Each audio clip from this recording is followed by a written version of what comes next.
नहीं हूँ, एजुकेशन के फील्ड से नहीं हूँ। मैं एक कलाकार हूँ, एक आर्टिस्ट हूँ, एक क्रिएटिव इंसान हूँ। और आप लोग बेहतर जानते हैं एजुकेशन के बारे में। इतने साल से आप एजुकेशन चला रहे हैं।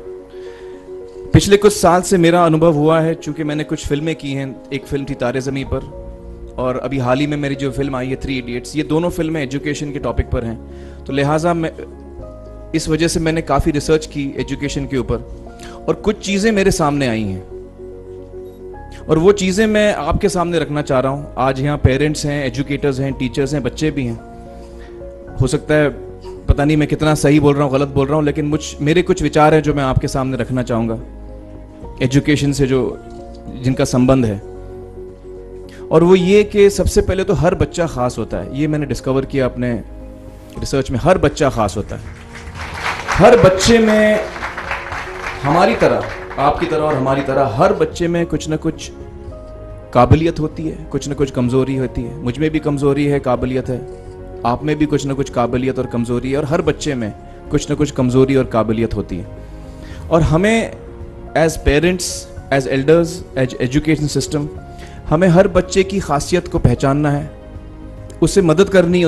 उसकी क्या खासियत है, उसका क्या दिल चाहता है, उसे किस चीज़ में खुशी मिलती है, वो हमें उसको हेल्प करना है कि हम उसको वो ढूंढ सके, और उसमें हमें सपोर्ट करना है। और जो उसकी कमज़ोरी है उसमें हमें उसको सपोर्ट करना है।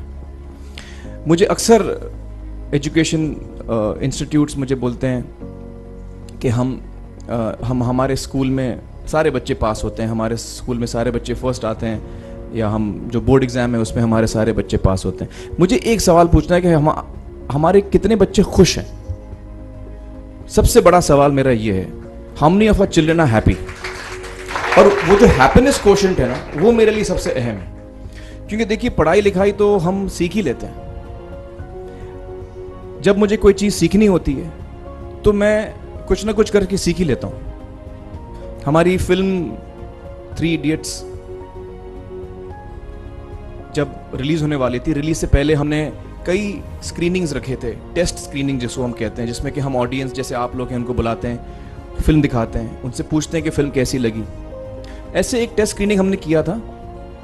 बम्बई में एक फैक्ट्री में कारीगर लोग काम करते हैं, तो करीब 25-30 कारीगर आए थे उस स्क्रीनिंग में। स्क्रीनिंग के बाद उनका एक कारीगर था, उसने मुझसे एक सवाल पूछा। उसने मुझसे ये पूछा, आप लोगों ने फिल्म देखी है 3 इडियट्स? उसमें उसने मुझे एक सवाल पूछा जो बहुत कमाल का सवाल था। उसने मुझे ये सवाल पूछा कि सर, पिक्चर के अंत में हमें पता लगता है कि आप तो रणछोड़ दास थे ही नहीं, रैंचो तो थे ही नहीं आप, तो सर्टिफिकेट तो आपको मिला नहीं, वो तो जावेद जाफरी को मिल गया। तो आप इतने बड़े साइंटिस्ट कैसे बन गए? इतने बड़े पेटेंट्स, 400 पेटेंट्स, जापानी लोग आपके पीछे पड़े हैं, तो आपको सर्टिफिकेट तो मिला नहीं, तो आप इतने बड़े साइंटिस्ट कैसे बन गए? बहुत ही अहम सवाल है ये, बहुत ही इंपॉर्टेंट सवाल है। और ये जो मुद्दा है उसके हार्ट में जाता है ये, कि जब मैं एग्जाम के लिए रट के जवाब देता हूं और वो जवाब में मुझे नंबर मिलते हैं और मैं पास हो जाता हूं, तो मेरे हाथ में एक पर्चा आता है जो मुझे कहता है कि मैं पढ़ा लिखा हूं। लेकिन वाकई में पढ़ा लिखा हूं या नहीं, ये अभी तक हमको श्योर मालूम नहीं है। लेकिन जब आप नॉलेज चाहते हैं कि आपको मिले, विद्या मिले आपको, तो फिर वो कागज का मायने कुछ होता नहीं है। तो मैंने उसको जवाब में 2 सवाल पूछे। मैंने बोला उसको कि भैया, आपको क्या लगता है मैं अच्छा एक्टर हूं? उसने बोला हाँ, देश भर में आप सब लोग मानते हैं आपको, आप अच्छे एक्टर हैं। मैंने उससे कहा कि भैया, मेरे पास कोई सर्टिफिकेट नहीं है जो कहता है कि मैं अच्छा एक्टर हूं। मेरे पास कोई कागज नहीं है जो मुझे बोलता है कि मैं अच्छा एक्टर हूं। मैंने फिर उससे एक सवाल पूछा कि मैंने सुना आप बहुत अच्छे कटर हैं, आपके जो बॉस मुझे बताते हैं कि आप उनके मेन कटर हैं और आपकी बड़ी इज्जत करते हैं वो, आपके पास कोई पर्चा है, सर्टिफिकेट है जो मुझे बताता है कि आप कटर हो? उसने बोला नहीं सर। तो मैंने बोला आपका जवाब आपको इधर ही मिल गया। Education is beyond marks, education is beyond grades, education is what you learn. और मेरी इच्छा है कि हिंदुस्तान में हम एजुकेशन को इस नजरिए से देखें कि हम अपने बच्चों को वाकई शिक्षा दें। और शिक्षा हम खुशी से दें, क्योंकि शिक्षा में सिर्फ ज्ञान नहीं होता, शिक्षा में एक और चीज़ मिली हुई होती है, वो ये है कि हम अपने बच्चों को डेवलप करते हैं एज ह्यूमन बींग्स।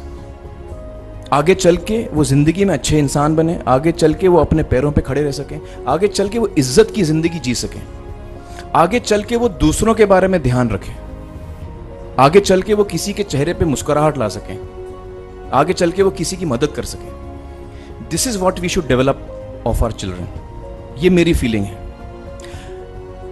मैं जहाँ भी देखता हूँ, ये मेरे साथ भी हुआ है जब मैं छोटा था। जब से हमारे बच्चे छोटे होते हैं, जब से बच्चे पैदा होते हैं, बच्चा घर आता है, हम बच्चे को पूछते हैं भाई मार्क्स कितने मिले, फर्स्ट आए कि सेकंड आए? वो बोलता है सेकंड। सेकंड आए तो अरे फर्स्ट नहीं आए, डांट पड़ती है उसको। जो बोलता है मैं 10th आया तो उसकी तो हालत ही बुरी हो जाती है। बच्चे को लगता है यार ये फर्स्ट आना बड़ा जरूरी है।